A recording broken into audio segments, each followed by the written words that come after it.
This is lesson 3, completing the square.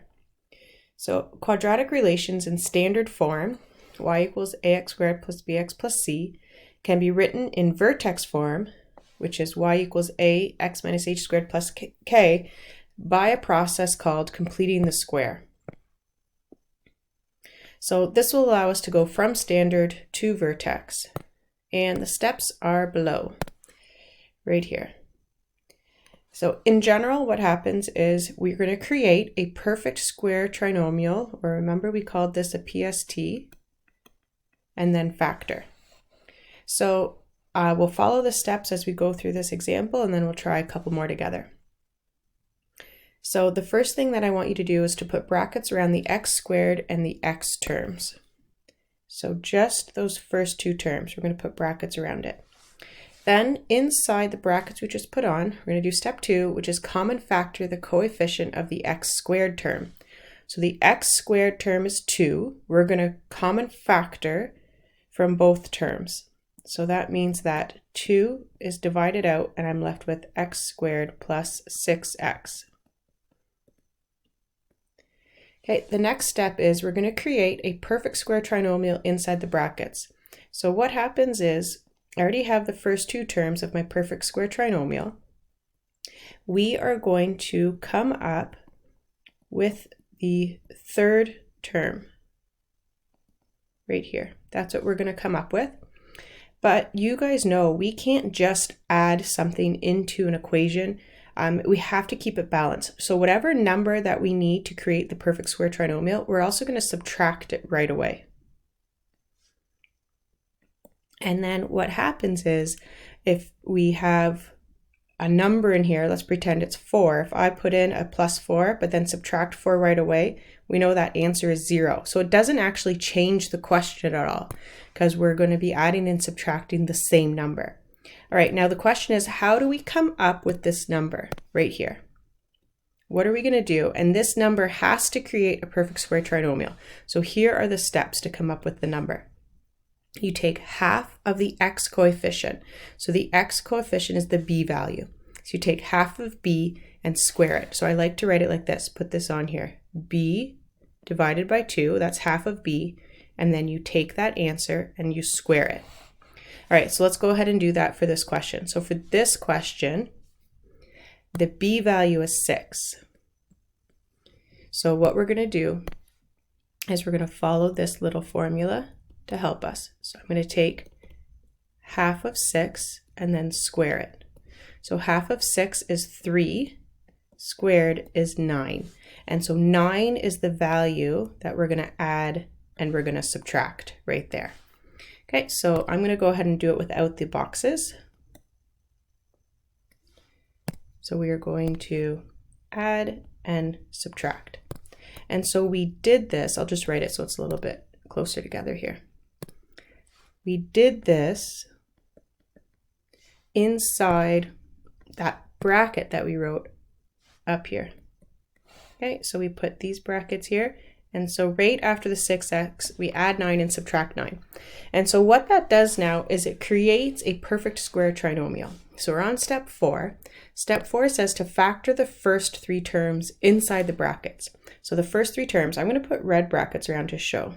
I'm going to factor these first 3 terms. Now really quickly, I'll do chart method on the side just to show you. X squared is x times x. To get 9 is 3 times 3. That gives me 3x and 3x. And look what happens, adds to give me 6x. And so this is a perfect square trinomial. See how the brackets are the same? All right, so we're going to go, and you're not going to have to do what I just did in red because it'll be a perfect square trinomial every time. So we have y equals 2. I'm going to factor what I have in the red brackets, and so we know that that's going to be x plus 3 squared, right? Because I have 2 of the same bracket. Okay, but I still have this subtract 9 right here. So that is not part of my perfect square trinomial. So what I have in red went to this below, and I still have to do this subtract 9. So let's see what it says in my steps. So after I factor the first 3 terms inside the bracket, step 5 says multiply the subtracted value, right? So that's the subtracted value there, by the common factor to remove from the bracket.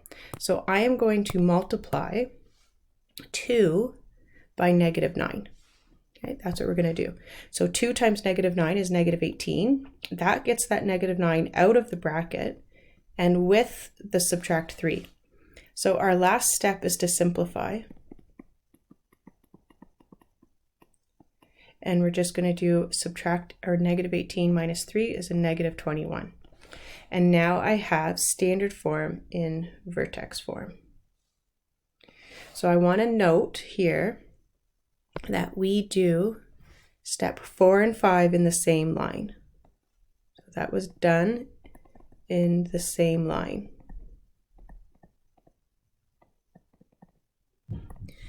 Okay, so we're going to follow those same steps for our examples below. All right, example 1, we're going to write each quadratic equation in vertex form by completing the square.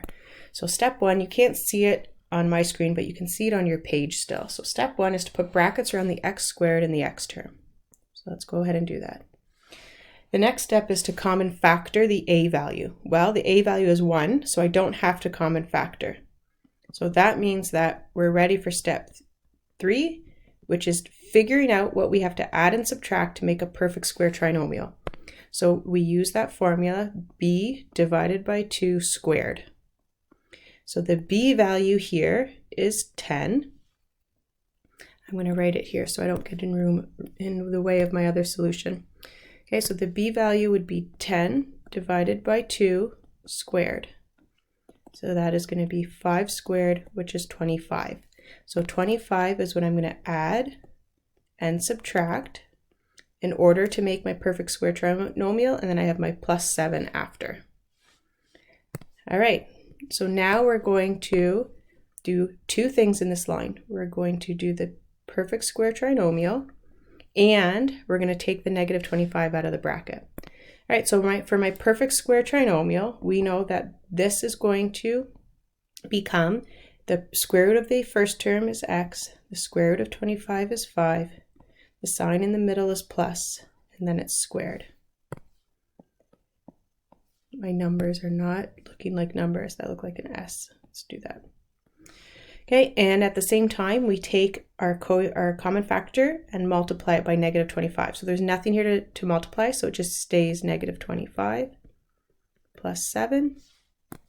And then we're going to go ahead and simplify. So it'll be y equals x plus 5 squared minus 18. And there's our vertex form. Okay, let's go ahead and we'll try the next one. So our first step, put brackets around your first 2 terms. Second step, look for a common factor you divide out the a value, no common factor. So now we're ready for step 3, which is determining what we have to add and subtract to make a perfect square. So we use our b value for that. So our b value is 12. We cut it in half, which means divide by 2 and square it. So half of 12 is 6, squared is 36. So that is what I'm going to be adding and subtracting. So I add 6, subtract 6 to keep the equation equal. Close up your bracket, and we have our plus 26 on the outside.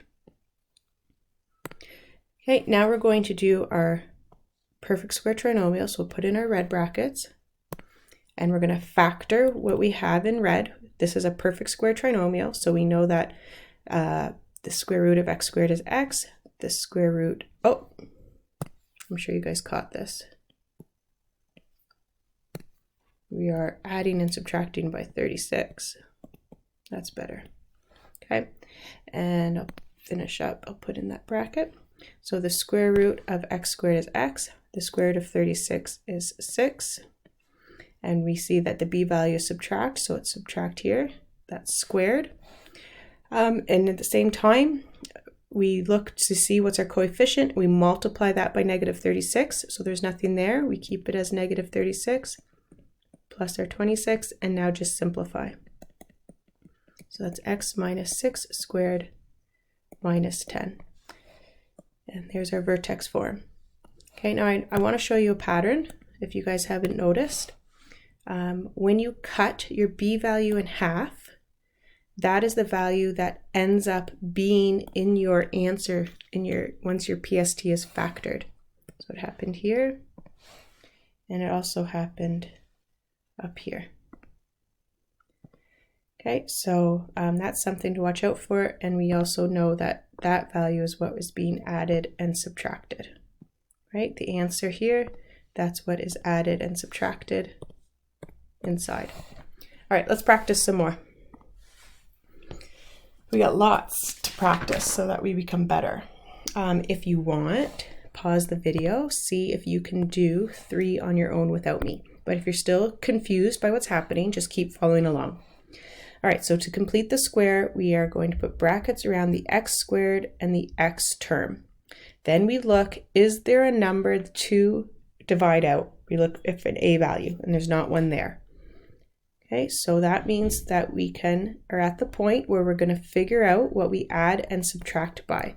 And we do that by using the b value. So 14 is what we use. And we know that we take 14, cut it in half or divide by 2, and then square it. So half of 14 is 7 squared, and that becomes 49. So 49 is what we're going to add and subtract in the bracket, and the minus 3 is on the outside. Okay, now we're going to factor the first 3 terms as a PST, perfect square trinomial. Inside the bracket, the square root of x squared is x, the square root of 49 is 7, and since b is positive, 14, that stays positive here, and that's squared. So now we look, is there a common factor to multiply by negative 49? No, so we just write it down, minus 3, and we're going to get y equals x plus 7 squared minus 52. And there's our vertex form from standard form. Now number 4 is our first question where we do have an actual a value. So since I'm approaching the 15-minute mark, I think this would be a good point to put a pause, and when I come back, we'll do the next 5 examples.